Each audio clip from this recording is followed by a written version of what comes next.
I'm going to be brutal. You think the reason you're broke is because you spent $100 on dinner last night. You are wrong. That money is renewable. You can make that back in an hour.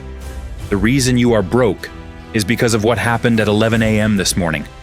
You were finally locked in. You were deep in a flow state, building your business, writing code, or solving a problem, and then buzz, a single notification. Are you mad at me? Or what are we doing this weekend? In 1 second, your focus shattered. Science tells us it takes 23 minutes to get back into deep flow after an interruption. But the emotional cost is even higher. You spend the next hour texting back, reassuring her, and managing a micro-crisis. You just traded 4 hours of empire building for 15 minutes of conflict resolution. This is the cognitive tax. You are trying to build a skyscraper, but you are spending 40% of your mental RAM running a soap opera. You cannot compete with a man who is 100% aligned with his mission, while you are negotiating where to eat lunch. The thumbnail says, "She is a distraction." And I need you to feel the weight of that. Love is a luxury for a king who has secured his kingdom, but for a soldier who is still fighting in the trenches, it isn't just expensive, it is a death sentence. If you are unestablished and struggling, but you are desperate for a serious relationship, I have a hard question for you. Why? You tell yourself it's because you want companionship. You tell yourself it's because you are a romantic. But psychology tells a different story. You are trapped in premature attachment. Here is what is actually happening. Building an empire is painful. The market is cold. It rejects you constantly. You send 50 cold emails and get 0 replies. You work for 6 months and see no revenue. The feedback from the world is brutal. So, your brain looks for an exit. It looks for a painkiller, and you find her. Think about that moment when you walk through the door after a day of failure. You feel small. You feel invisible. But then she looks at you with admiration. She hugs you. She tells you that you're smart, that you're going to make it. In that moment, the pain of the market disappears. You feel like a king, even though the world still treats you like a pawn. She is your participation trophy. You are using her affection to numb the reality that you haven't won the race yet. And listen, I am not judging you for this. It is a natural biological instinct to seek comfort when you are in pain. But it is dangerous. It creates a false feedback loop. Your brain stops hunting because it feels fed. You lose your edge because you have a safe harbor to retreat to every night. Why would you go out and fight the dragon when you are already getting the reward of the hero at home? You are playing house. You are acting out the role of the provider, distracting yourself from the reality that you cannot actually provide yet. A high-value man does not seek a woman to fill a void.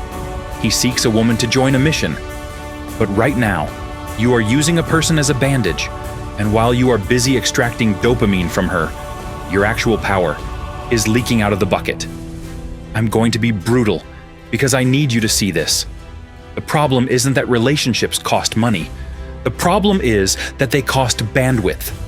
And for a man trying to build something from zero, bandwidth is the only asset that keeps you alive. Picture this. You are finally locked in. You are cracking a problem that has been stuck for weeks. You feel the momentum building. Then, buzz. It's not a question. It's a guilt trip. I guess you're busy again. In 1 second, the engine dies. You aren't just losing 10 seconds to reply. You are flooded with guilt.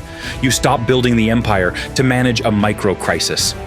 You switch from conqueror to apologist. And by the time you put the phone down, the momentum is gone. You are staring at a screen that looks like static. I know this pain because I lived it. I lost entire months of my 20s managing emotions instead of building assets. And the damage doesn't stop there. It compounds.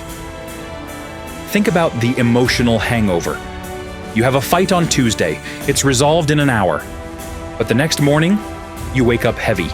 You sit at your desk, but you are emotionally dead. You don't treat this as a loss. You normalize it. You get used to operating at 60% capacity.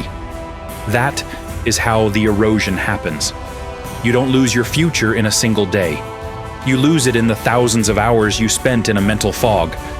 And this leads to the silent killer, the safety trap. When you are single, you are dangerous. You act without permission.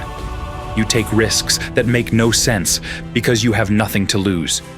But the moment you get serious, you become terrified of losing her approval. You stop betting on yourself.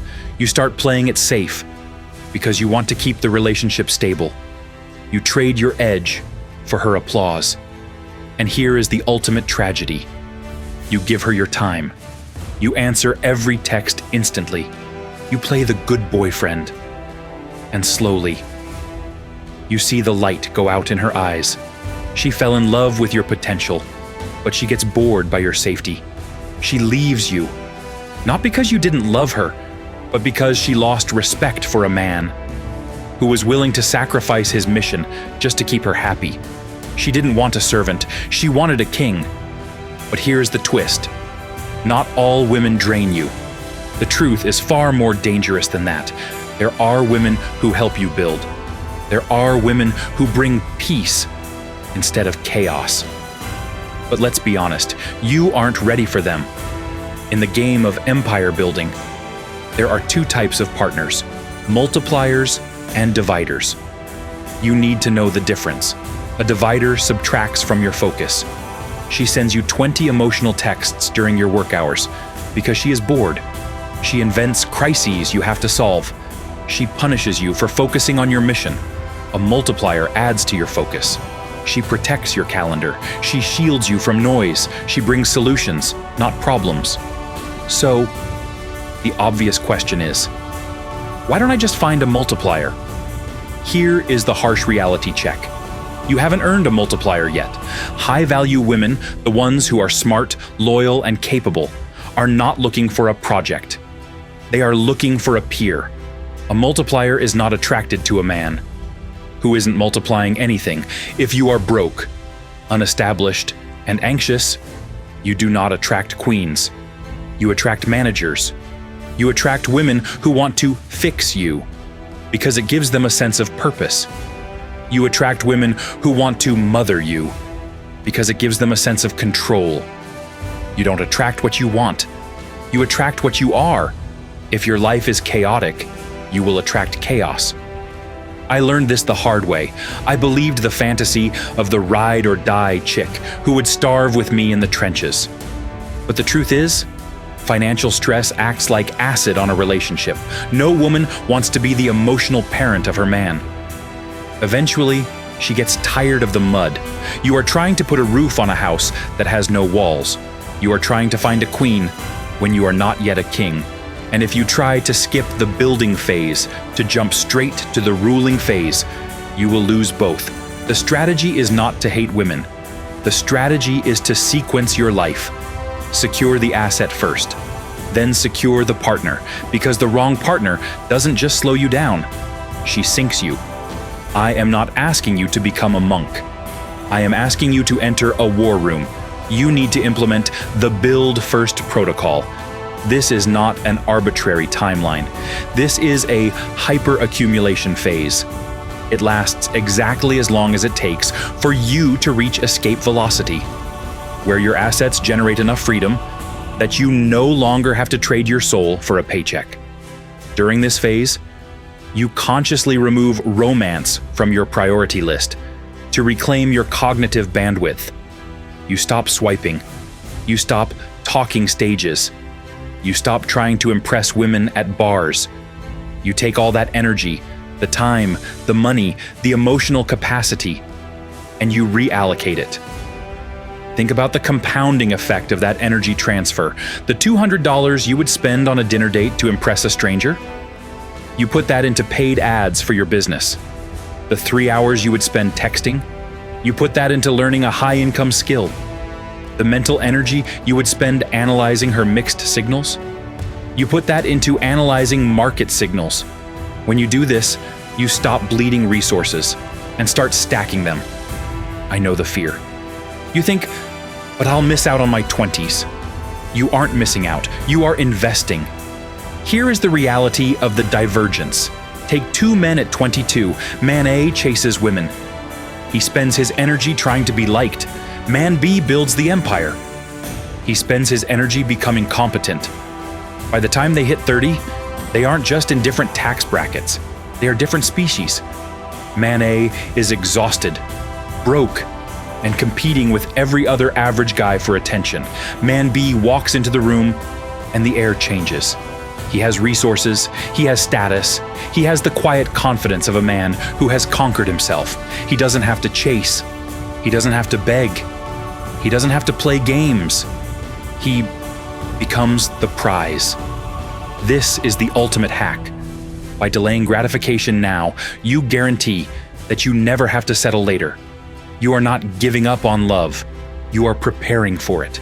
You are building the castle so that when you finally invite a queen into your life, you have a kingdom to offer her, not just a struggle. So here is the final shift. I know it feels lonely right now. I know you want someone to hold, but you need to look in the mirror and admit the truth.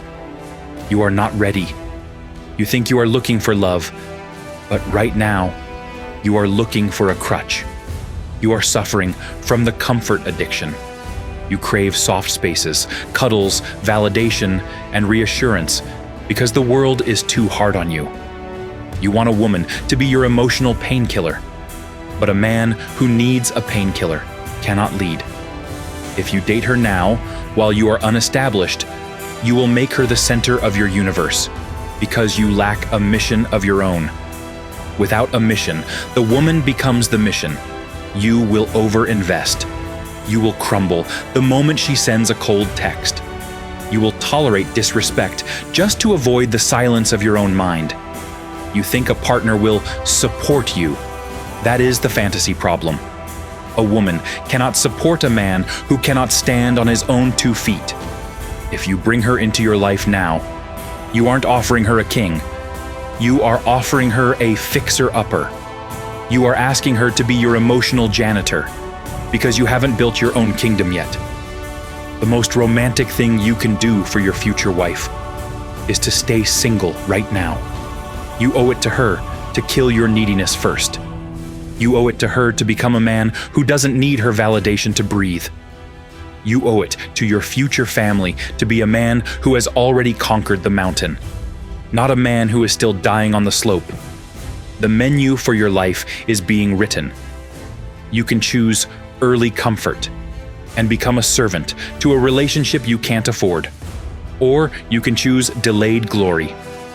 If you are ready to stop looking for the one and start becoming the one, click subscribe, marry the mission first.